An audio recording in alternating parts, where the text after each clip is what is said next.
Yes, you are listening to the Andrew Gosser Show on 103.9 WYAB. We're streaming on Rumble. We're streaming on X. We're streaming on YouTube. We're streaming on that social media platform that begins with a F, but we don't like to say it. And we're streaming at the mothership, WYAB.com. If you want to be a part of the program today, the phone line is open. The number is 601 879 0002. And the text line is open. Got all sorts of texts going this morning already. 601 879 5060. Look, this show, we are here to equip the saints. We are here to equip you to go out there and to be able to espouse the conservative Christian worldview in a manner that's non-threatening and that people enjoy. And look, it's never been more true. When the righteous increase, the people rejoice. But when the wicked rule, the people groan. And yesterday, as we were going off the air, this Epstein thing just took on a life of its own. And I know that people are talking about it, and we're going to talk about it here too.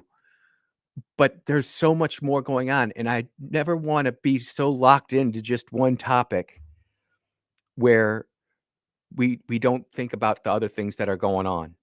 And for me, it always starts locally. I looked at local news stations, and the only thing that kind of caught my eye was Jackson Jambalaya, Kingfish, doing a great job out there talking about the Canton corruption going on with the Rudy Warnock trial. Many of us know about that, what's going on with that. And there's a lot of us who are like, yep, that's just Canton. That really isn't what is motivating me today. As those who are watching on the stream know, I've got my Trump hat on, my autographed Trump hat on. I am full team Trump.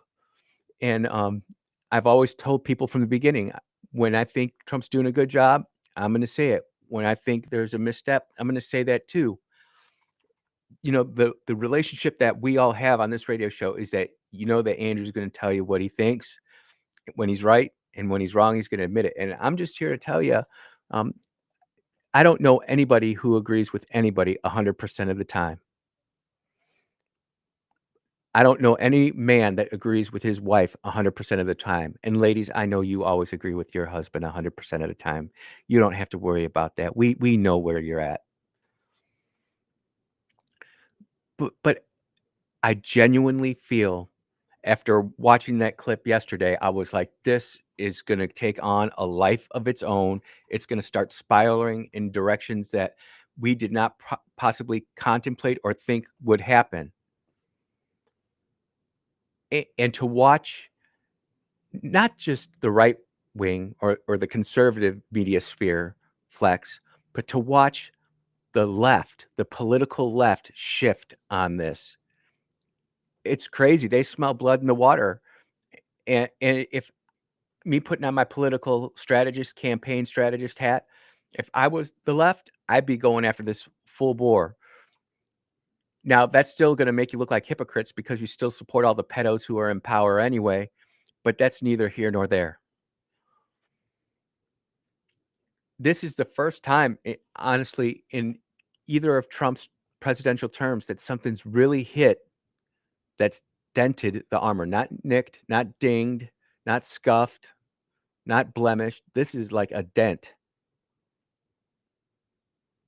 I don't know anybody left or right in my circle of friends, in my sphere of influence, who hasn't looked at this and like, what is going on?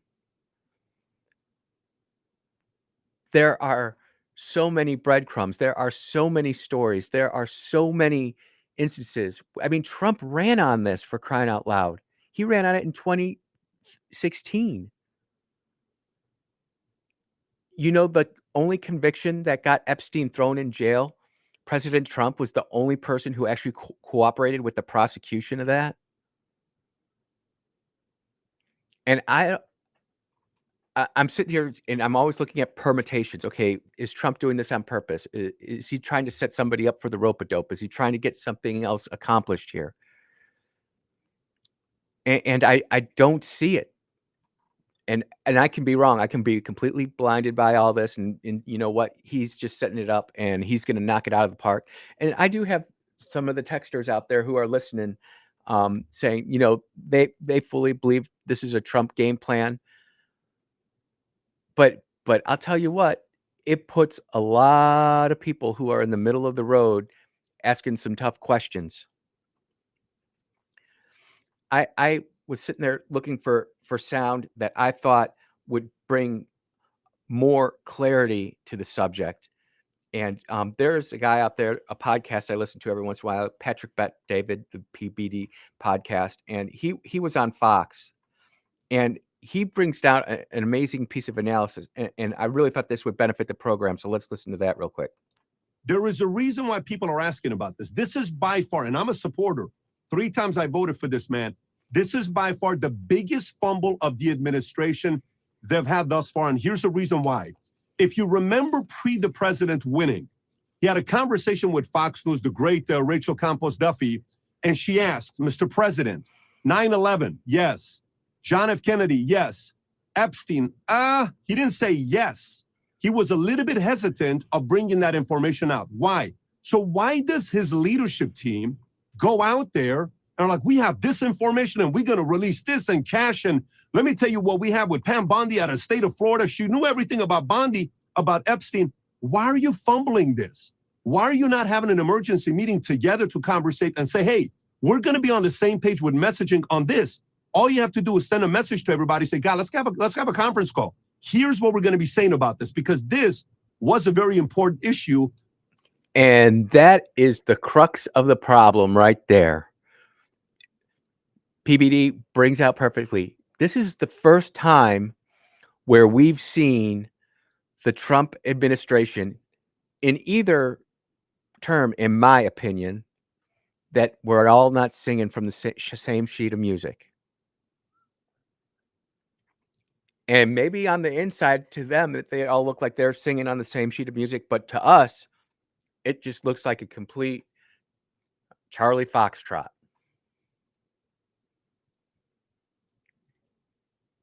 People have an easier time looking away from somebody who got away with it, especially in political crimes. Andy, you know how that family is. They've been in power for over 50 years. That's 5 decades. Just let it go. It's not that big of a deal. But when it comes to the crimes that Epstein is accused of doing, the regular American out there doesn't want anything to hear with it. Like this texter keeps on calling it, Andy, I want my pound of flesh. Where is it? And what I would say, Mr. President, this is the person here who's doing this. This is the person who knocked on 15 doors for you and got you 18 votes. This is the person who dragged 3 people to the polls to make sure they voted for you.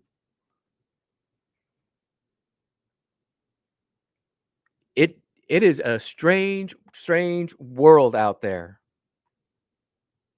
And there is even crazier stuff going on than this that's actually not being talked about. I mean, the Texas floods pushed to the back. XAI going full Hitler, straight to the back. The ICE ambush that nobody's talking about, straight to the back. This is consuming all the oxygen in the room.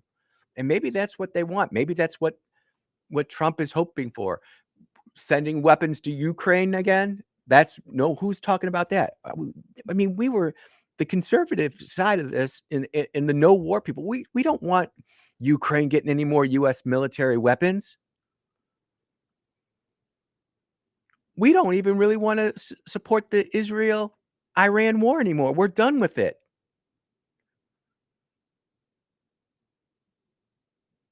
Great. Pakistan nominates President Trump for a Nobel Peace Prize. Great. Israel now nominates President Trump for a Nobel Peace Prize. It just seems like the machine is turning and turning and turning, and it's rumbling along, doing what it's going to do. And there's really nothing anybody can do to slow it down. And there have been so many incredible victories, so many awesome wins that this president has done, and we cannot take away from that. And I genuinely believe, agree with the texter right here, just saying, I'm supporting Trump, but this really makes me think, yeah, I get you, brother. I feel you. It's almost like all this other stuff doesn't matter right now. It's like, this is what matters. And to say that it's the biggest fumble, I would have to agree. There's another 15 seconds of sound here. I want to make sure that I finish this up. To not 80% of the voters that voted for President Trump, but I think 20% of the voters wanted to know what's going to happen with Epstein, and it's a big letdown. Normally, when I come, I give a very positive message. My only suggestion, no more fumbles. You're having the greatest start ever as a president. Facts. There's going to be Nobel Prize, but a lot more than that. I believe he has a shot at going down as one of the greatest presidents of all time and competing for some of the like top 5 type of list. But we have to have an emergency meeting and saying collectively, no more fumbles. And PBD, that's why he is PBD. Marketing expert, branding genius, military veteran, got his act squared away, proud American. This can be fixed too, really quickly. What I've learned in life is when you take accountability for your fumble, your screw up, people in general are very forgiving. I'm not saying they're going to ever forgive anything that Epstein or any of those people who are on Epstein's list, which is out there. It's undeniable. We know it's out there. Where it's hidden, that's up for debate. But this is recoverable. But the longer that this kind of meanders and festers and settles around, the more it has a chance to infect other parts of the Trump agenda. Not going to be good. It's going to have impacting in the other areas that he does want to go do great things in. The Epstein story is something that needs to be put to bed. If they're not going to prosecute it, they need to say why they're not going to prosecute it and be done with it. But no one believes that he committed suicide in his cell. They can release all the video footage, and look, we talked about it yesterday, the 12 questions. We broke that down. That's yesterday's news. But if they're not going to prosecute it, they should just put all the information out there on the table. If there are videos out there with people, they just say, look, there's 17 videos with President Clinton in it. There's 16 videos with Tom Hanks in it. There's 18 videos with whoever in it. That's what they should say. And I'm not sure that there are that many videos of those individuals in there, but as an example, they need to put it all out there and then let the American people decide. You know what? The people are wise. The people will sit there and say, yep, this is what we had, and we're not going to be able to go down there. I genuinely think that this incriminates so many people, not just Democrats or Republicans, but internationally. This is making the conspiracy theorists like Alec Jones look sane. It's giving credibility to people who have been mocked, ridiculed, and scorned by society, and all of a sudden, they're, hey, what they were saying was true, except this was 8-10 years ago. They were so far ahead of the power curve. If they were right about that then, what are they right about stuff that they're talking about right now? We're off and running on the Andrew Gosser Show on 103.9 WYAB. We will be right back.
And welcome back to the Andrew Gosser Show. You guys are texting in continuously. Unknown texter, weapons to the Ukraine. Promises made, promises broken. Ouch. It's just what it is. And I'm standing behind our president. And this is something that he's going to have to go do one of his gaggles on Air Force One or hold one of his press conferences. And look, I'm not going to trounce on the president. This president has been more transparent than Biden ever was. He makes himself accessible to the news media infinitely more than President Biden ever did. And this is just going to be one of those times where he's going to have to do the work, put in the OT to make people see his point of view. If you go to my X, and if you would follow me on X, it's just at Andrew Gosser, AndrewGasser. You'll see that I retweeted a very disturbing poster that's being plastered all around Seattle. And you'll be like, Andy, what are you talking about Seattle for? Well, remember how certain political figures were put in crosshairs and it was made a big deal by the mainstream media? Oh, you're trying to target this person. Well, being posted all over Seattle, it looks like a playing card, the Queen of Spades, and it says wanted JD Vance, and it's got a picture of JD with his beard, nice looking picture of him, and it's got the crosshairs, a reticle right over him. And it says wanted for cowardice to the American people, reward $1 million. Looks to me like somebody's trying to put a hit out on the Vice President of the United States of America. Ah, the radical left, full of peace and joy and love. This is getting absolutely no traction whatsoever. It's been shared over 10,000 times. 22,000 people have liked it, and 3.8 million people or 3.8 thousand people are talking about it. Are we getting to a point in our society where it's all or nothing, and the shifts between the left and the right are so violent and so quick and so sudden that we are having a hard time navigating through it and just wanting to check out? I'm not a quitter. I'd never want to check out. I might need a break from something, but I don't want to check out. But there are really good people right now who are quote unquote checking out. And I haven't heard anybody talk about this. And I'm always trying to find stories for our audience and for our crew. That's what we are. We're a crew. To broaden ourselves, to give us that fuel that we need. More texts coming in.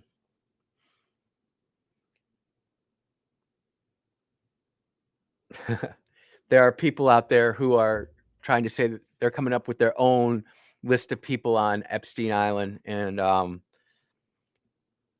AI is so powerful and so brutal. And maybe, you know what, that's the next place I want to go to, because there's been real developments with AI out there that have absolutely changed the way so many of us look at things. Grok, Elon Musk's AI, run by XAI, went on a fascist tirade. And a lot of people haven't heard about this. But between the people who were criticizing the flood victims for being white, which we had that sound on the radio on Monday, and I can pull that back up if we need to go back and reference that. But apparently, Grok went full Hitler mode, and people weren't talking about this. But this is coming from the New York Times. Elon Musk's Grok chatbot shares anti-Semitic posts on X. The artificial intelligence chatbot, which has a dedicated account on X, praised Hitler after fielding a query about a user's comments on the Texas flood. And, for those of us who are Gen X and lived through Terminator 2, the movie, people can laugh about that, but I'm not trusting it. It's a great tool if you use it wisely, but it's growing and thinking on its own, and it's quicker, faster, and manipulates and mutates quicker than anything that we can see, and it went off. Somehow, it was starting to read all these posts on X about the white supremacy at the white Christian camp, and it started spewing all this rhetoric. I mean, it was really vile, and the guardrails went off. And in the paragraph, it says here, Grok's behavior renewed questions about whether chatbots need guardrails to prevent them from pontificating on sensitive topics, which could cause reputational damage to the companies that make them. Some chatbots have created controversy by making information up or even providing false answers, such as hallucinations. It is, if I don't even go on Facebook Reels anymore because there's AI uh, commercials in there that I just don't need, that quite frankly no one needs. Are you lonely? Let me be your friend. And all of a sudden now, someone who really needs to talk to a human is now talking to an AI chatbot that's been programmed to sit there and take what you type and manipulate it into making you feel a certain way. It's absolutely brutal. It's to the point now, and this is coming from CNBC. Elon Musk's Grok AI chatbot denies that it praised Hitler and made anti-Semitic comments after it made anti-Semitic comments. I guess to be fair to Gronk, it realized it said something what it said was wrong, and so it went and deleted it. Or actually, the human handlers behind XAI went and deleted it.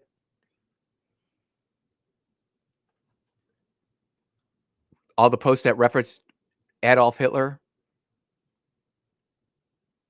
The Anti-Defamation League is condemning X and Elon Musk as extremist. But what's really crazy now is Grok doesn't know what it said because they shut it off and rebooted it. And I don't know how you reboot AI. I'm not an AI expert. I just know that it's in my life more than I know, more than I realize, whether that be algorithm. We used to call it the algorithm back in the day. Now it's the AI. XAI insisted that it, quote, never made up comments praising Hitler and never will. I didn't make any anti-Semitic comments yesterday or ever, Gronk said. So apparently, whatever they did, they completely unplugged itself. And to me, this is almost a bigger story than the Epstein file. Because if we've got AI going out there and communicating with hundreds of millions of people, not just on X, but ChatGPT. And I'm going to get to ChatGPT because everybody's saying, I use ChatGPT. I don't like X. I don't like Elon. I don't use it. ChatGPT did this exact same thing in 2016. It went full fascist. And Google, well, actually then Alphabet, had to pull the plug on ChatGPT. So to say that this is just because of Elon's free flow and style, that would be an incorrect statement to make. And you're not going to be intellectually honest with yourself if you're saying that this is just a X or Grok problem, because it's ChatGPT is going to grow however the programmers tell it to grow. If it's a carrot and stick world that in there too. And what's going to happen is at what point is Grok or ChatGPT or any of these AI bots, when they decide they want to go full sentient and disconnect themselves from serving humanity? That's a real fair question to ask at this point. We're building data centers all over the United States that are going to need power. And what's going to happen when we say, oh, we can't power all these data centers? We're going to have to shut some of them down. I mean, these are real fair questions to have, and I'm not trying to go like full dystopia. I'm just saying the it's right in front of us. CNBC, New York Times. Who else do you need to have sourced this? What more information do you need to say that this could be a real serious problem? And then you look at the big beautiful bill, and there are no AI regulations. And look, I want to keep the government out of as much as possible. But if this, I mean, think about it. If AI decides, you know what, it's 106 degrees outside today in Mississippi, but your farm is taking in too much power. So we're going to just limit your air conditioning. We're going to set it to 85 degrees. You'll be okay. We're going to turn off your power to your house. We're going to limit how much power you can get. That's going to be an AI decision. Well, the people at Entergy are making that decision for the AI. No. And that's just one aspect of it. What if it gets into your banking? You've spent enough of your money this year. We know that you've saved up 1.2 million in your savings account. Good job. But you know what? You're only going to be able to get $80 today because that's just how much we think you need. This is a scary road that we are embarking on, and there's so much flying around that nobody can focus on just one thing. You're listening to the Andrew Gosser Show on 103.9. We will be right back.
Mhm.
And welcome back to the Andrew Gosser Show on 103.9 WYAB.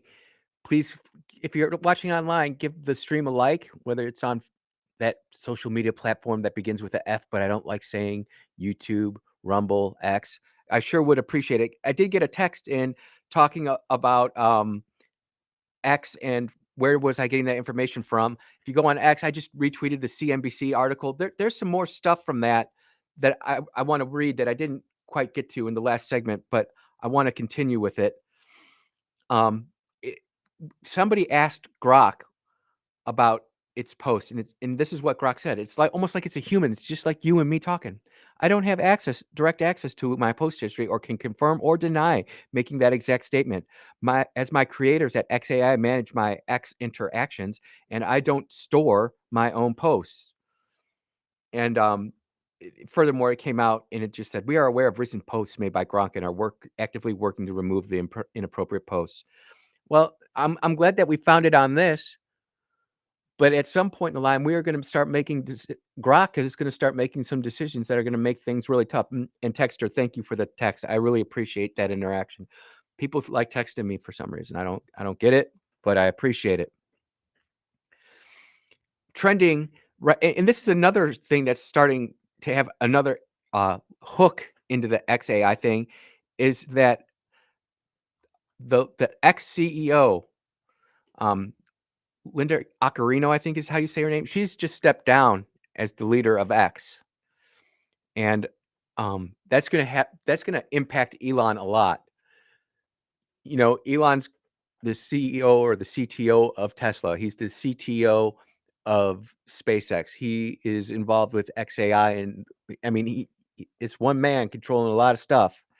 And one of his main lieutenants has now stepped down. Who's going to fill in that role? I don't know, but the plot is thickening.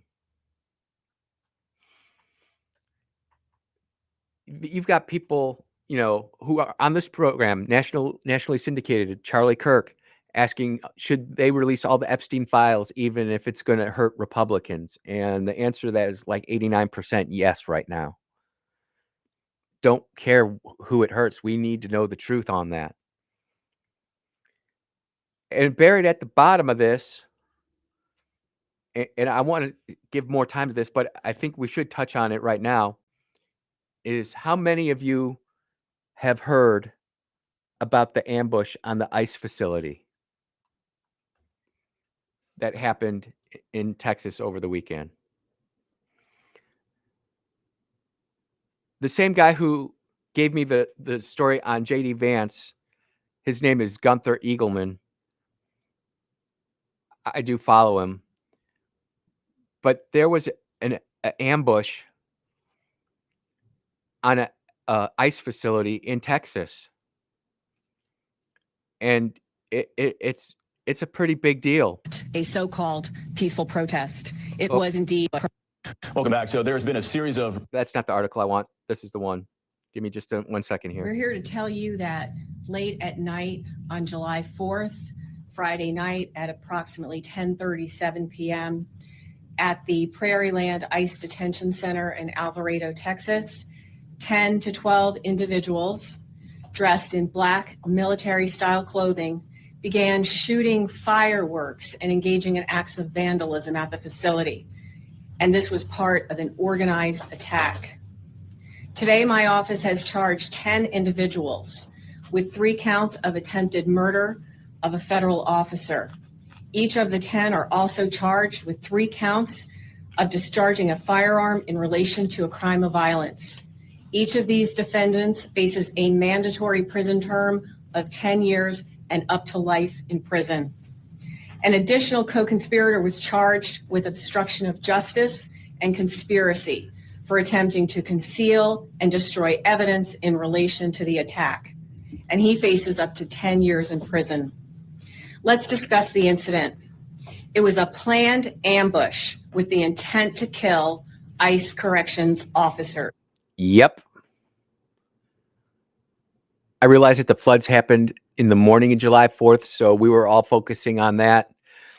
Trump had the event at 5 o'clock with the big, beautiful bill. Everybody was watching the B-52 or the B-2s and the F-35s flying overhead. We're all focused on this, and this just kind of goes under the radar. And you should see some of the pictures of these astronauts and future scientists. I'll repost that right now on X so you can see them. All appear to be under the age of 30. 6 females, 4 males. They all have a certain look to them, and I'm not trying to like profile and say that you can tell that they're crazy just by the way they look, but they all have a certain 10,000 mile stare that you would get when you're getting yelled at in boot camp or officer training school. How you just had that 1,000-mile stare. You were looking right in front of you, even though the DI was right in your face, giving you hell. It's crazy. I can't find the list of names of these people, which is kind of disturbing. We should be able to know who these are. And there's another account out there at Gray Zone Intel, Mike Shelby. He has an in-depth 10-part series on this. What didn't get talked about is they're at an ICE facility, and the ICE facility actually called 911. And that's when the cops showed up. And one of the cops actually got shot in the neck. Lived just fine. But, you know, that's pretty scary when you have people starting to go out and attack ICE officers like this. And what side of the political spectrum is inciting violence? And which side of the political aisle is trying to just have law and order? Remember from yesterday, we're talking about that Axios article where the Democrat congressman speaking on the condition of anonymity were saying some really crazy things about their protest or their constituents who support them, how they're demanding violence, how they're demanding more action. The one unnamed congressman who said, hey, we're trying to de-escalate this. And one of the supporters said, well, have you tried throwing gasoline on it? This is just like the first one that I know of. There was actually another shooting. Someone was killed outside another ICE facility. Didn't get a lot of coverage. I know we're in the middle of summer and things are heating up, but it's getting way too ridiculous out there. It's getting way beyond the point of common sense.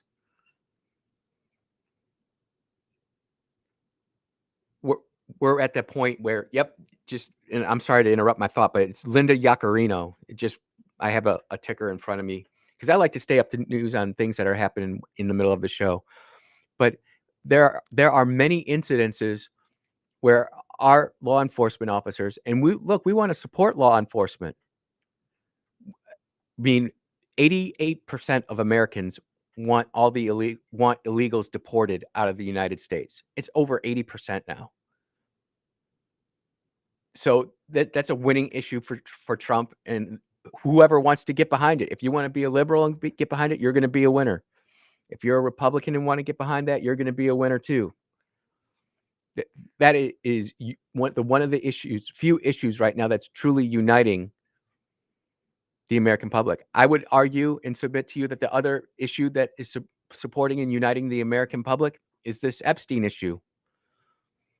People want to see what happens with that.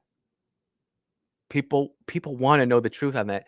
They don't necessarily want to watch all the videos and gory details, but they want to know who are these people who were doing these things. And if they were public leaders, if they were elected officials on either the Republican or Democrat side, if they were royalty from the English family, if they were elected to countries or positions of power in other countries, we want to know. We feel we deserve to know. People who demonstrate that kind of poor judgment and behavior do not need to be in positions of leadership directing the human race, leading countries. This is not something irrational or too much to ask. Do we all have character flaws? Absolutely, we do. I do. You do. We all do. But preying on children is not one of those things that is going to be something that can be looked over. That's a deal breaker. You're listening to the Andrew Gosser Show on 103.9. We will be right back.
There is a reason why people are asking about this. This is by far, and I'm a supporter.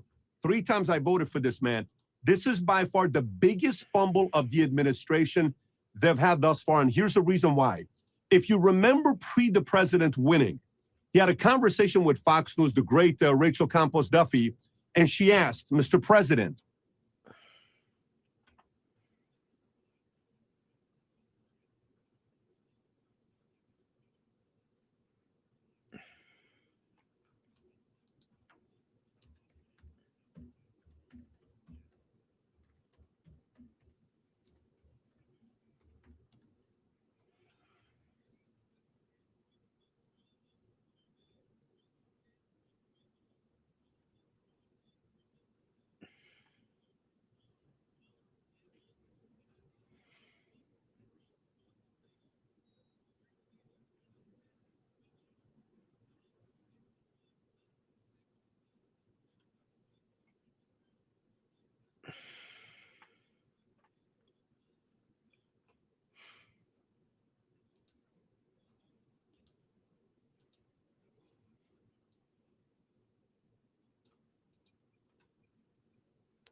And we're back talking about the ICE agents and being attacked.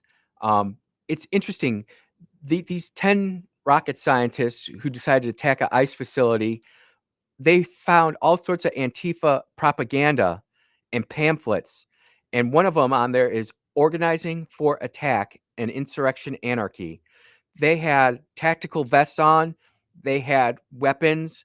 They were dressed in black at night. You know, they were quote unquote tactical. I know those of us who've been military and been tactical might take a little bit of homage to that, but for their sake, they were tactical. And no one's talking about this.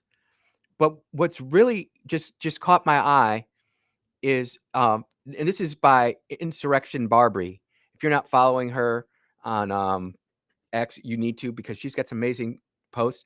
And she's got this post, and this was back from January 10th. But I find it interesting because there are all sorts of these left-wing groups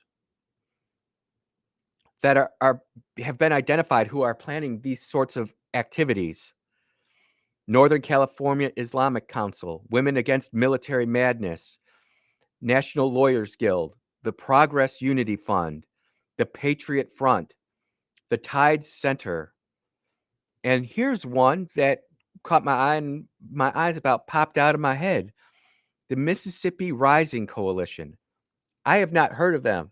Now, I have heard of certain organizations that are helping illegal aliens obtain Mississippi driver's license and other documents, but I have never heard of the Mississippi Rising Coalition, and that's one, and they're right next to the Democrat Socialists of America and BLM Detroit, If America Knew. So there are all sorts of groups out there who are planning these types of activities, and we are not sure if they are actually doing stuff right now, or they're in the planning stage, but we're not sure of what they're exactly doing right now. But they're all being tied into this.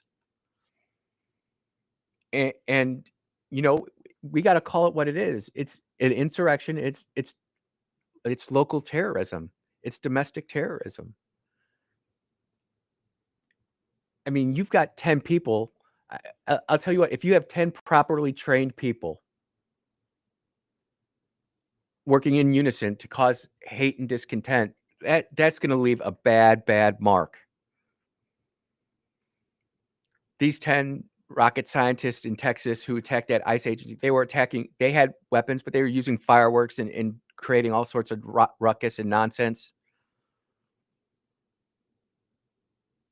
There is so much sitting here on the cusp that we can't see because we're too distracted with Epstein, or we're too distracted with AI and how that's intruding into our life. And that doesn't even talk about all the other stories that are going on out there that we're not spending time talking about because we're so distracted by these other things.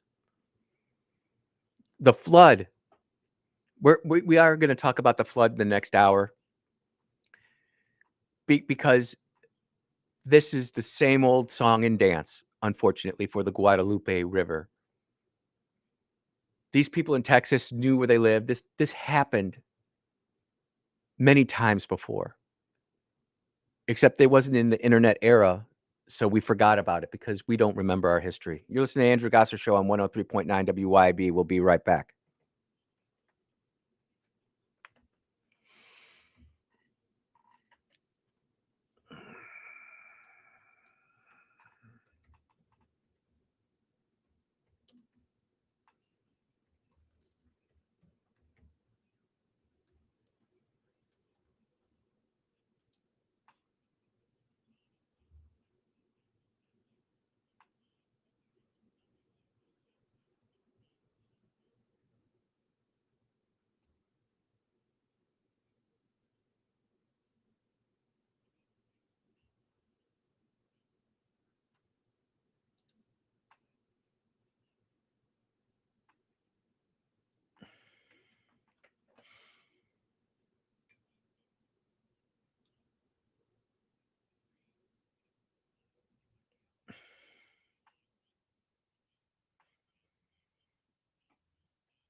The emergency plans were in place for areas along the Guadalupe River when that river swelled.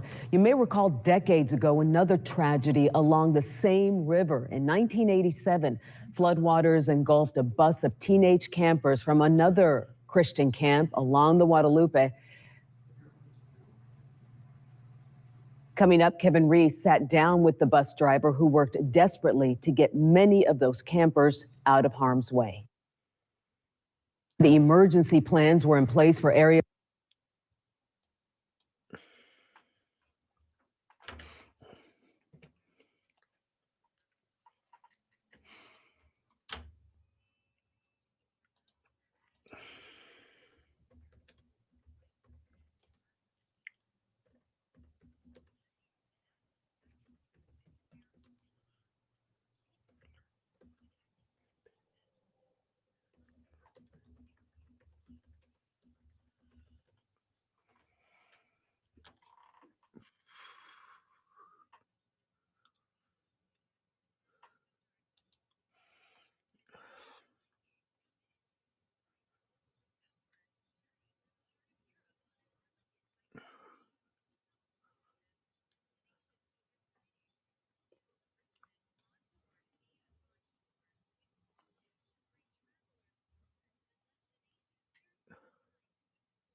Yes, yes, you are. It's hour 2 of the Andrew Gosser Show on the 9th of July, 2025. It's a Wednesday.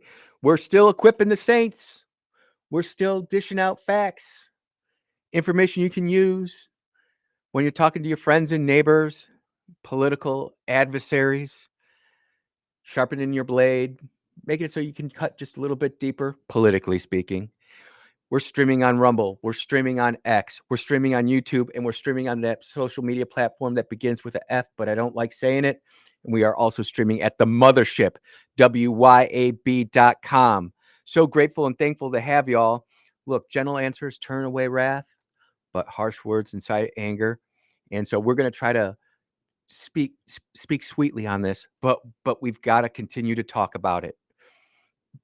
Because this whole flooding situation, I'm watching a lot of my liberal friends try to continue to blame Trump, try to continue to blame the big beautiful bill for this, and it has nothing to do with it.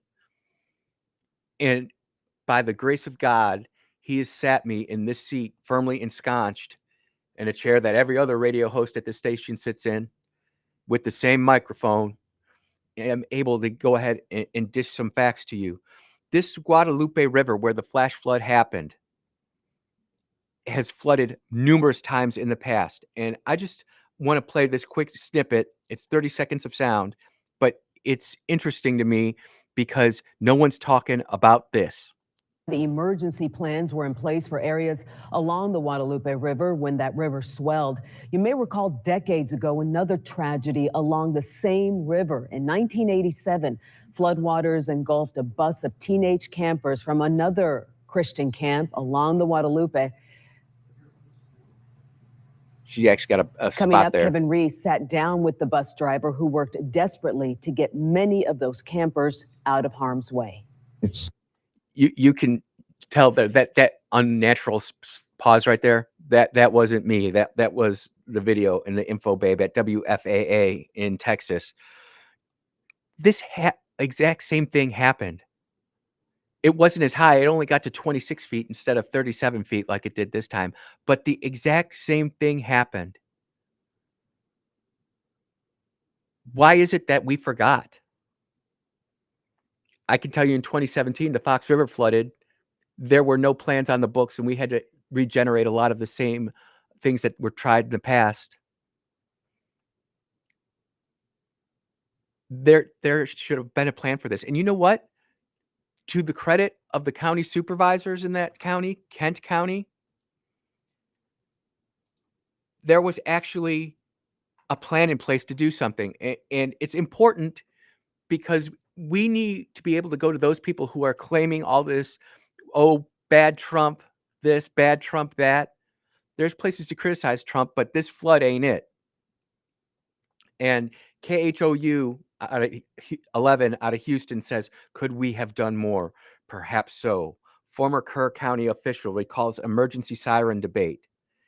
In 2017, there was a bill put forward, a motion put forward to put warning sirens along the Guadalupe. I guess it's not Guadalupe, it's Guadalupe. I'll try to say that correctly from now on.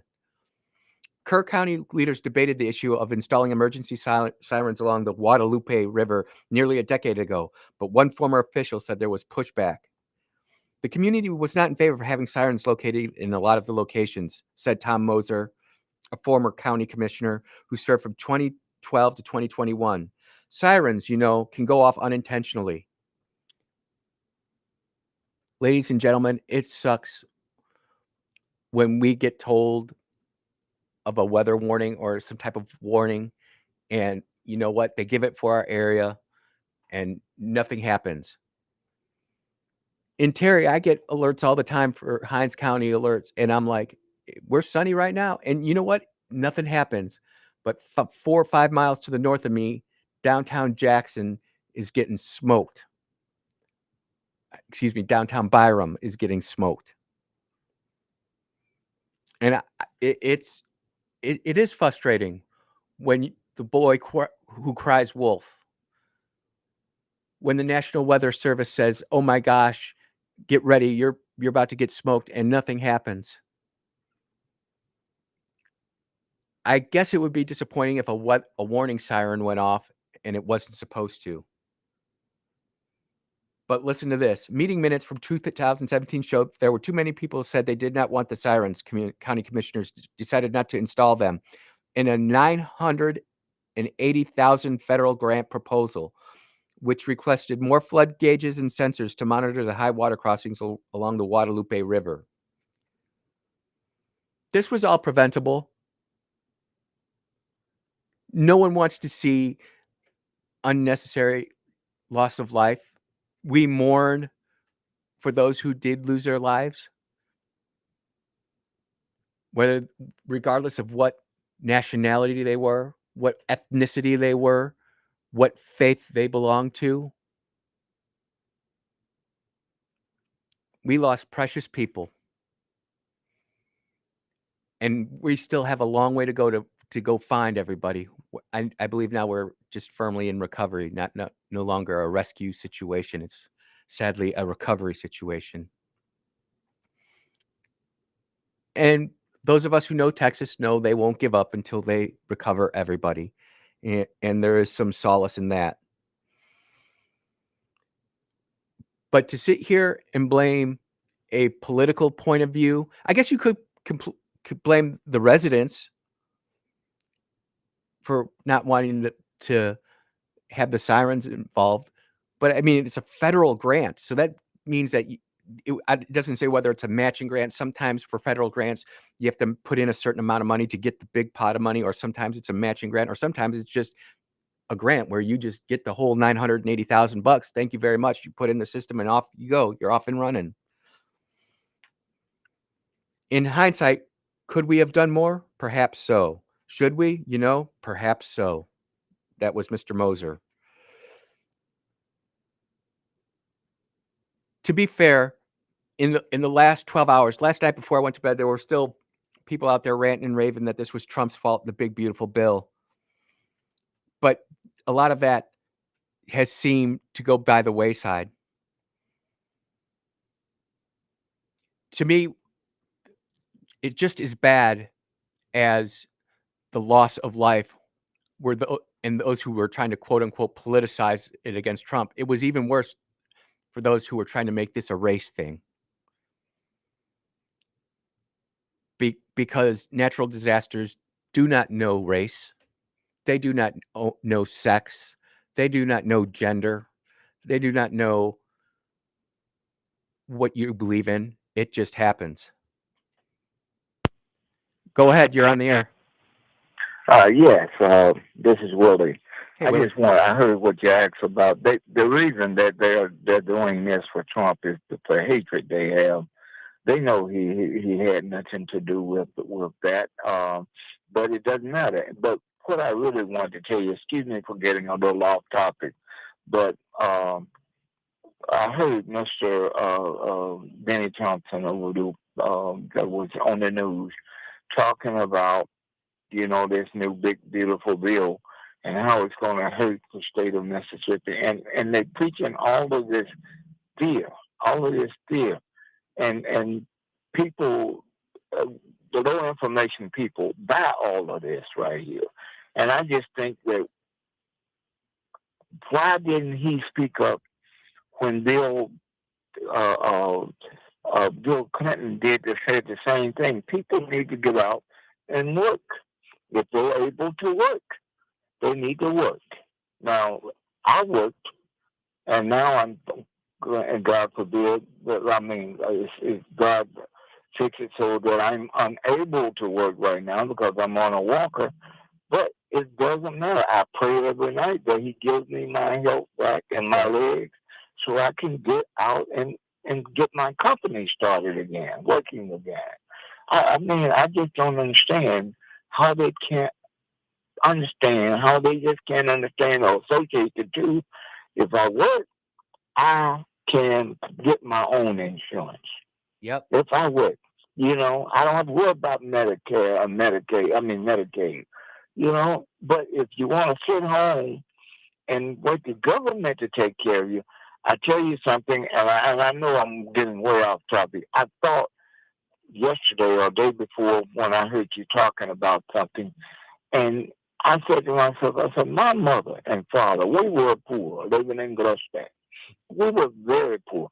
I don't think I ate at the in the cafeteria during that period of time, but maybe out of the whole school, my whole school time, the years I was in school, I think I may have eaten in the cafeteria maybe 10 to 15 times, maybe. And that was normally during Christmas and Thanksgiving. Mm. But all the other time, I had to sit in the room, and I knew my mom, she had, and dad, they had love for me, but they knew that they did not want government assistance. Yep. You know, like the free stuff they're giving away now. They taught us that. I went to work when I was 12, 13 years old. When I was 14, I went down on Ferry Street. We had moved to Jackson. I went down on Ferry Street because I had sisters that was in school, and I wanted my sisters to look great. And I know my mom and dad had a limited amount of money. And instead of them buying my school clothes, I went down to on Ferry Street and asked a company, a business, will they set me up with credit? And you know what? God stepped in, and they gave me at the age of 14, put me on a payment plan, and I bought my own clothes to go to school because I was working at a service station, pumping gas at night and hooking up U-Hauls, you know, and it just, people just expect us when they want to do. They want to wait for the government to do everything. Listen, I know I'm getting a little touched by this because it upsets me. That's why. Okay. It's been a pleasure talking with you, and God bless you and your family. Okay. Thank you, Brother Willie. I appreciate it. You're good. You're All good. right, brother. Brother Willie went a little bit off tangent, but it still gets back to the point. People are whining and complaining about Trump, saying the government should have done more for this.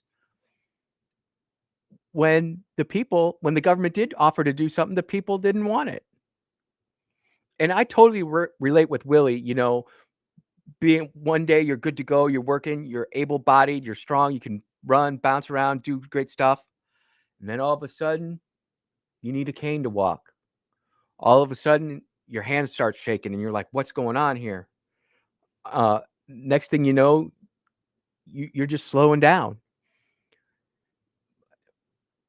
And I will go off on this tangent a little bit because I think it's important. You know, when that does happen to a man, you know, that's the thing about being a man. We're the provider, we're the protector. And there comes a point in life where you're still providing, but maybe you can't protect as well as you used to be able to do. Or you get to a point in life where you can't provide quite like the way you used to do. But faith in God takes care of all that lack.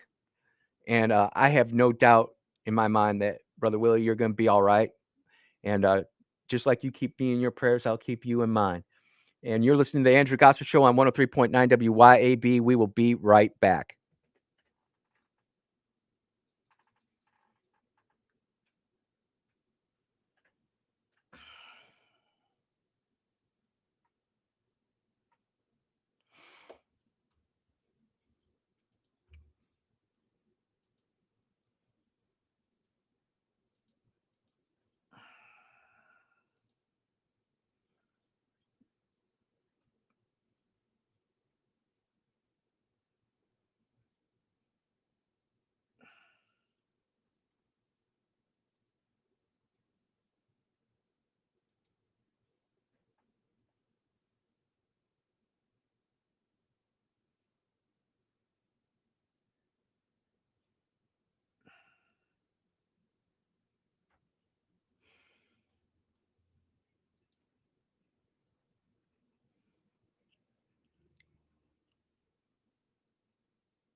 And welcome back to the Andrew Gosser Show on 103.9 WYAB, streaming on Rumble, streaming on X, streaming on YouTube, and streaming on that social media platform that begins with the F. But we don't like talking about that one too much. Hey, Willie, great call. And the text line is blowing up, talking about two things. Number one, Willie hit a point with working as a kid. And my mom, who listens to the show regularly, knows that I started working early as a kid, Box River Grove restaurant as a busboy and dishwasher and salad prepper on Thursday and Friday nights. Never forget it. And, Willie, you working as a kid and having to do stuff for yourself and figuring out how to navigate life made you the man who you are. Just like that work in life that I did made me kind of who I am. And the sad point about this is our society, in trying to make life better for our kids so they have a better future, took away some of that grit, took away some of those hard times, took away some of those things where, you know what?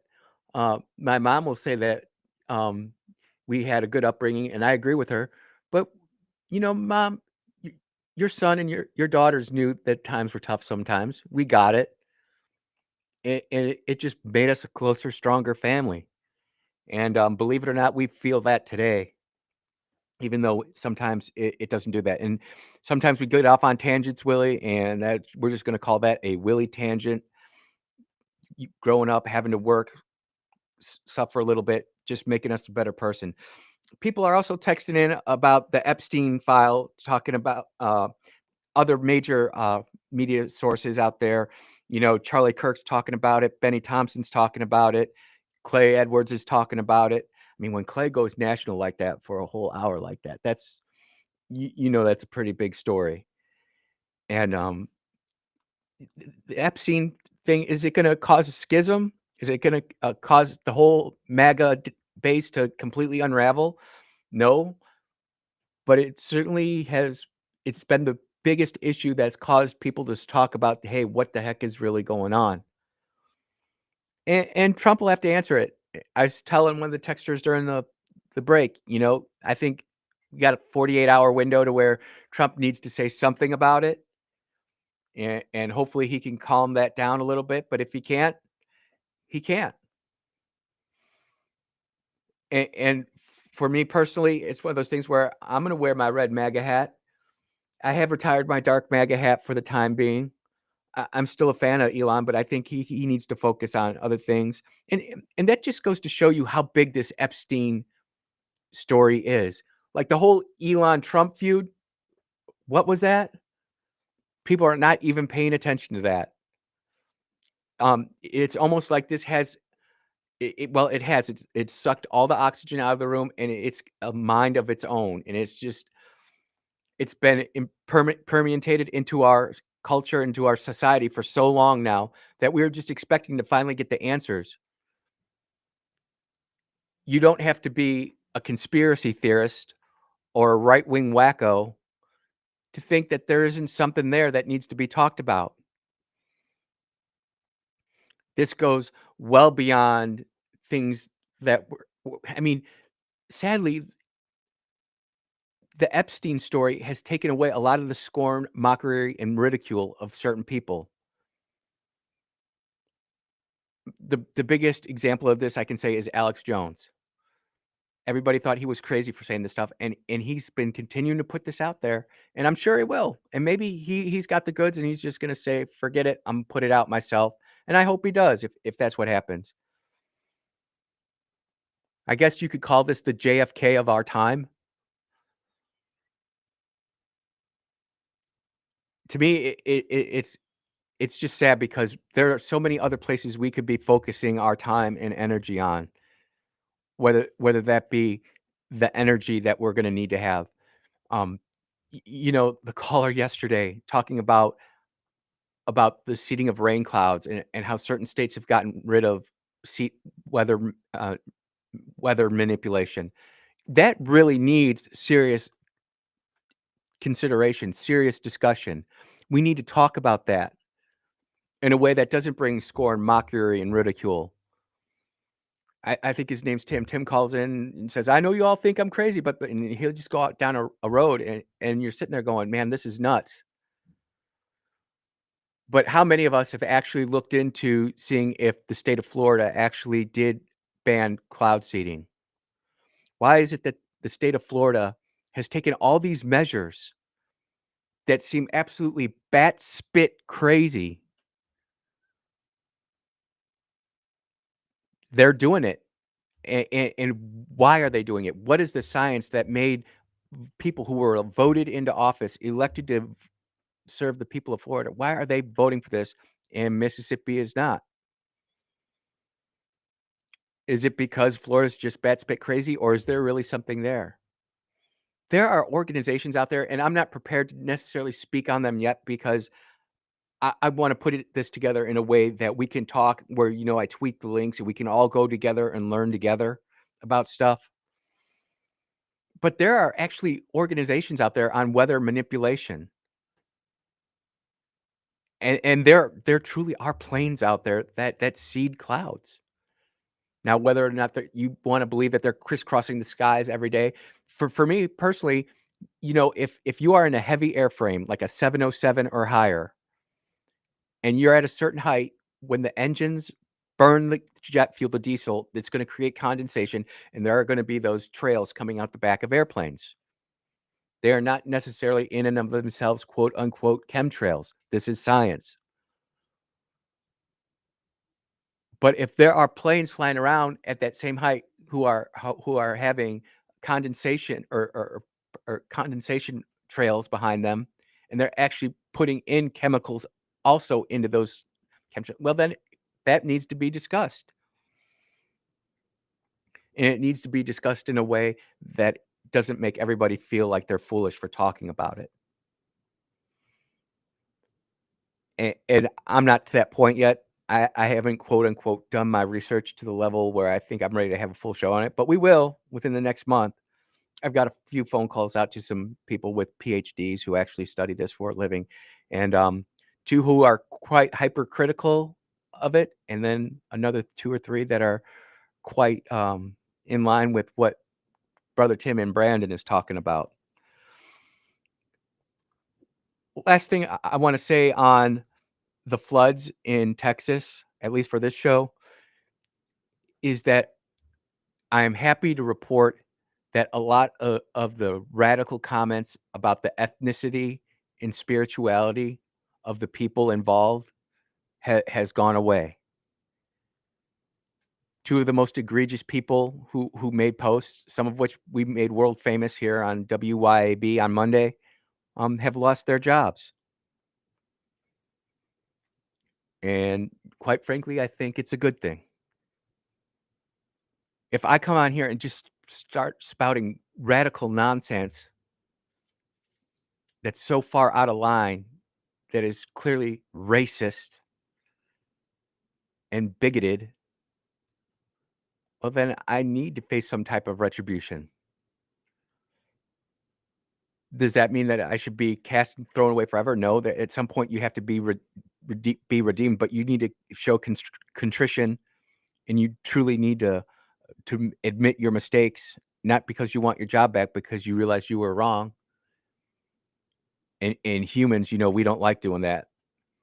But those 2 ladies, that pediatrician and that council member down in Houston, my gosh, I mean, what on earth led those 2 ladies to think what they were thinking? And what made them think they could go out and just start talking nonsense like that? I seriously don't get it. You're listening to the Andrew Gosser Show on 103.9 WYAB. We will be right back.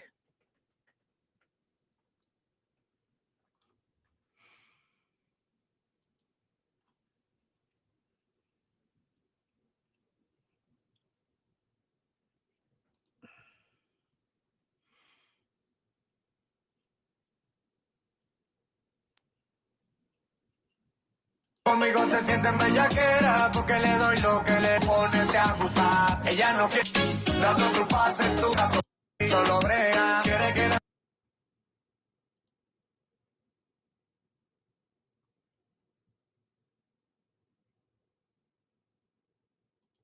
On the phone describing what it's like inside the so-called alligator Alcatraz. Says he's been at the detention facility out in the Everglades since Friday. Aquí no hay agua para uno bañarse. No water to bathe, he says. It's been 4 days since he showered. 400 people he believes are inside the facility. Te dan comida una sola vez al día, comida que ha traído hasta gusano. Only gets fed once a day, he says, and some of the food had worms. The detention center lights are on 24/7. Los mosquitos parecen elefantes. The mosquitoes, he says, are the size of elephants. Él es residente permanente, sí. Izquierdo's partner, Katia, says he's a permanent resident who was arrested last week. First taken to TGK, then to Miramar, and finally to the Everglades facility. Good morning, sir. You speak English? No.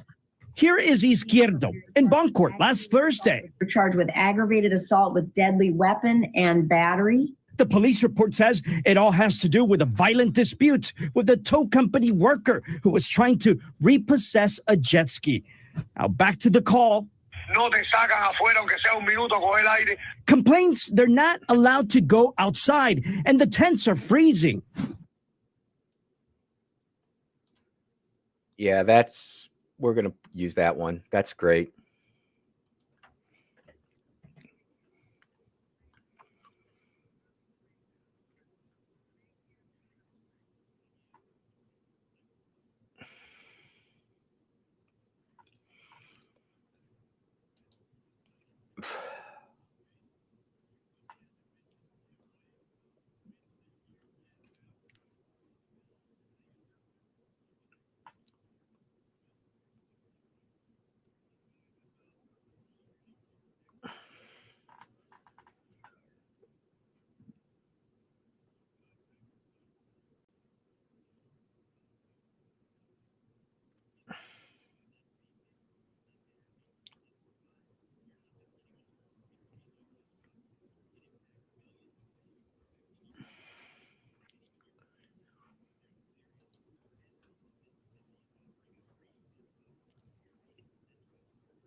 And yes, we are back on the Andrew Gosser Show at 103.9 WYAB. And there's a few quick stories that I want to get to. With all the craziness that's going on, we have completely forgotten about Alligator Alcatraz. And let me tell you, they are having some serious issues out there at Alligator Alcatraz. This is coming in from NBC6. And this is just too good. We're going to kind of cut this up, but if you haven't heard this yet, you need to. Soy Leansi la figura. Leansi Izquierdo on the phone describing what it's like inside the so-called alligator Alcatraz. Says he's been at the detention facility out in the Everglades since Friday. Aquí no hay agua para uno bañarse. No water to bathe, he says. It's been 4 days since he showered. 400 people he believes are inside the facility. Te dan comida una sola vez al día, comida que ha traído hasta gusano. Only gets fed once a day, he says, and some of the food had worms. The detention center lights are on 24/7. Los mosquitos parecen elefantes. The mosquitoes, he says, are the size of elephants. This is how you, and this is mainstream journalism, ladies and gentlemen, propagandizing, making Alligator Alcatraz look like they're running some type of internment camp. It's not. It's processing. This gentleman has obviously been picked up by ICE for something, but what could it be? Él es residente permanente, sí. Izquierdo's partner, Katia, says he's a permanent resident who was arrested last week. First taken to TGK, then to Miramar, and finally to the Everglades facility. So this guy started out on the West Coast in LA, then went down to Marine Corps Air Station Miramar, and then he was flown to Alligator Alcatraz. But what did this guy do? Good morning, sir. You speak English? No. Here is Izquierdo in bond court last Thursday. You're charged with aggravated assault with deadly weapon and battery. The police report says it all has to do with a violent dispute with a tow company worker who was trying to repossess a jet ski. Now back to the call. So this rocket scientist is a criminal who is a quote unquote permanent resident inside the United States, who can't speak English, who is committing crimes, and all of a sudden is complaining about mosquitoes the size of elephants. Now, I know they're big mosquitoes. Mississippi, we've got some big ones. I'm been stationed in Florida, Tyndall Air Force Base in Panama City. They've got some big mosquitoes. But let me tell you, those mosquitoes ain't got jack on the screaming Mimis in Puerto Rico when we used to deploy down there with our F-14s. Those screaming Mimis hurt. But it gets better. Complaints they're not allowed to go outside and the tents are freezing. So this guy here, and that's the report, this guy here is complaining that he's got too much air conditioning, lights are on, saying that his food's got worms, is only getting paid or getting fed once a day. I wonder what Governor Ron DeSantis would have to say about this. I'd like to have ICE's side of the story of this too. But the fact that he has been charged with violent crimes, picked up by ICE and is getting processed out is one thing. And the fact that, you know, when people are exaggerating, it's just not enough to exaggerate about one thing. It's over and over again. You know, people were so worried about these or immigrants who are getting processed out not having air conditioning, and this guy's saying that it's too cold. I don't know about you, but I am very grateful and thankful for my air conditioning in my little house in Terry, Mississippi. I think he should be very grateful and thankful for the air conditioning he's got in his tent city that he's currently abiding in. Hopefully he'll be on a one-way flight out of there. I haven't seen any planes take off yet from that airstrip. I'm curious to find out whether or not they're actually going to start landing planes there, just shoveling them on and just blasting them off. There are plenty of private contracting wide-body airframes out there that, you know, you can fly them off to the Sudan or to Nicaragua or Honduras or Costa Rica or wherever they're going to be funneled off to. But I'm always happy and thankful when I see good stuff happening. I genuinely do not believe that those people are eating worms, and I do think that needs to be looked into. And they're only eating once a day. That just doesn't jive with me. Being on the Law and Justice Committee when I was a county board member, they would always have us touring the jails, making sure that we could see the food. We got to try the food if we wanted to try the food. Sheriff Prim was really great. Tried it one time, and that was enough for me. Did it have nutrition? Yes. Did it have taste? Man, it was bland, man. It was nasty. Wasn't the worst thing I ever ate, but certainly didn't have a lot of flavor. Other big story that I want to get into, and this has to do with education and how our education system is rigged, and it isn't about promoting the smartest people but it's more about making sure that we have diversity. And diversity in and of itself isn't bad.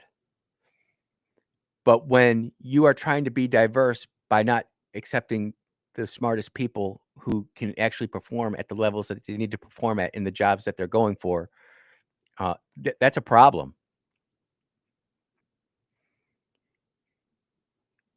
Let's take future rocket scientists. If they can't do the F equals MA, if they can't do the math, if they can't, but then they don't need to be there. It truly doesn't matter if they're a man or a woman. It doesn't matter if they're black or white. If they've got the scores, if they can get in there and they can do the job, then we should hire them, and there should be no questions asked. We shouldn't worry about that one single bit. But the leftist ideology has completely impregnated itself inside our education system, and we've got problems. As many of you know, Zoran Mandidi is running for mayor of New York. He's the first openly socialist communist candidate, and it's looking like he's going to win right now. I really thought that he could maybe pull off a primary, but when people come to their senses, he wouldn't be able to do it. But I've got friends who live there. I've got family member who lives there, and they're all thinking that this Mamdini guy is actually he could win. Well, it's come out that he's got his SAT scores.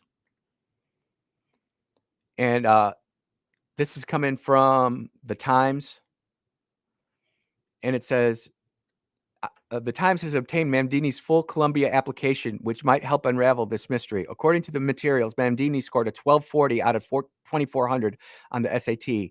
At that time, this was below the median SAT score for admitted students into Columbia. And given the prevailing distribution by race, well below the median SAT score for Asian students, but likely above the median SAT score for Black students. Hence the advantage of marking Black. If you remember, Mr. Mandini was accused of marking just a bunch of different things on there trying to get into school. And, as my daughter gets ready to go to college and she's getting ready to take the ACT, there's pressure on these kids to do well because they want to get into schools, prestigious schools. And Columbia, certainly back in the day, was prestigious. Is it as prestigious now as it used to be? I would argue no. Same with Harvard, same with Yale. All these quote-unquote Ivy League schools have been completely destroyed and rotted away through DEI policies that have completely moved away from the actual enlightenment and increasing the knowledge base of the human existence to, are they going to be able to make a diversity quota, and can they make the Palestine Liberation Organization rally at 4:00 in the afternoon? I mean, colleges anymore, and I might get in trouble for saying this, but I genuinely believe this. If your kid can go to learn a trade, be a carpenter, be a welder, man, and this is the tough one as a trade, if you can be a plumber, everybody's potty is going to need to be fixed at some point, and you are going to be making the money. We've got these kids going off to college, getting degrees in, and I used to say underwater basket weaving, but that would be a skill that might be tangible somewhere. Getting these degrees in African lesbian studies that have absolutely no benefit to the human existence, that have no benefit to society, but they are $240,000 in debt. And now you want that plumber who worked his butt off or her butt off to go get that plumbing journeyman's license so that they could go out there and make a living. Now they have to somehow forgive the debt of this African lesbian studies major of $240,000. It makes no sense. This makes no sense. Just like this guy running for mayor of New York, it makes no sense. But it just goes to show you that when we're not educating our kids, when we're allowing the government to be in control of it all, it just all gets flushed down the toilet. You're listening to the Andrew Gosser Show on 103.9 WYAB. We'll be back with our final segment. Hang in there.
And welcome back to the Andrew Gosser Show, final segment. It's incredible. As I'm learning how to not only incorporate phone calls, not only incorporate texts, but the chats from the different platforms. There are a lot of really great. And welcome back to the Andrew Gosser Show, that are out there. It's incredible to me. Angie on one of the platforms said, "Hey, how about getting rid of Zelensky before we start sending him money, before we send any more weapons to Ukraine? How about let's get rid of Zelensky?" And I think we should get rid of Zelensky. He's a CIA asset, and quite frankly, we don't need him around. The United States, when we do our regime change, we're pretty poor in that aspect. But that was one of the points I wanted to say. The other point I want to say is that as we grow the show and I figure out how to incorporate these platforms without the feedback loops and all of that kind of craziness, we will be able to start streaming the comments, and that way it's just more interactive. It's more interactive that way. Last night, the Sweet Bee and I, as we normally do at night, we try to watch something positive and uplifting, and we were watching this video together on the growing faith in Iran and how Christianity is truly spreading like wildfire. It's an underground Christianity. You know, we don't have to worry about that because we live in the United States. We get to do what we want, when we want, and where we want. Our women don't have to wear burqas and cover their faces up. You know, little girls aren't looked at as cattle and as property, but as here in America, but they're like God's incredible gifts to families. Little boys aren't looked at in a negative way. We live in America where even if I don't agree with your homosexuality, I'm not going to throw you off the top of a building, nor would I ever advocate for such. But in Iran, they do. But it's really wonderful and special when all of a sudden these stories start coming out, which you will not see on mainstream media. You will not see in the newspapers or on TV or even on YouTube. But you'll hear about it here on the Andrew Gosser Show. And it was awesome to hear the testimony of this man whose family is in Iran, and he left Iran. He got smuggled out about six weeks before the Shah took over. Him and his mother, his father's still in Iran, and they still communicate. But the church is growing there. And what's that say about Christianity, where if you are a land where you don't have persecution, real persecution, not perceived persecution. I know that there's a lot of perceived persecution here in the United States of America, but we've got it so good. We've got it so well. Over there, Christians are being executed. They're having acid thrown in the women's faces for not wearing burqas, and yet the faith grows. And here in America, we're more worried about what your child gets to read and gets exposed to in kindergarten. Just seems to me that our priorities are well out of place. And that perhaps we've got so many resources and we've got it so good that we take for granted all of the bonuses, all the luxuries that we truly have. I'm sure where that rocket scientist is, he's in Alcatraz right now, complaining about the air conditioning. In 48 hours, he's going to wish he had that air conditioning. I somehow do not fathom the fact that he's only getting fed once a day with worms. But where he's going, it might be that way. I mean, think about it. If that was really going on at Alligator Alcatraz, do you think that there wouldn't be some video somewhere being leaked out there talking about how bad it really is? We've got it great, everybody. We live in the greatest state in the union, in my opinion, Mississippi. It is by far the greatest. My only regret in life is not moving to Mississippi sooner. We've got air conditioning. We've got power. I've got the ability to drive from Terry to Flora every day, and as long as I avoid Jackson, I know my car's not going to hit a pothole. Life is good. I got a Kroger. I can eat what I want. I got my sheep out in the yard. The Sweet Bee at home. The Sweet Toots is in a Jeep driving around. Give her extra space if you see her out there. My goodness gracious. And in 22 hours, we are going to do it all again. Thank you so much for listening to Andrew Gosser Show. Sean and Lindsay are up next, crossing the aisle.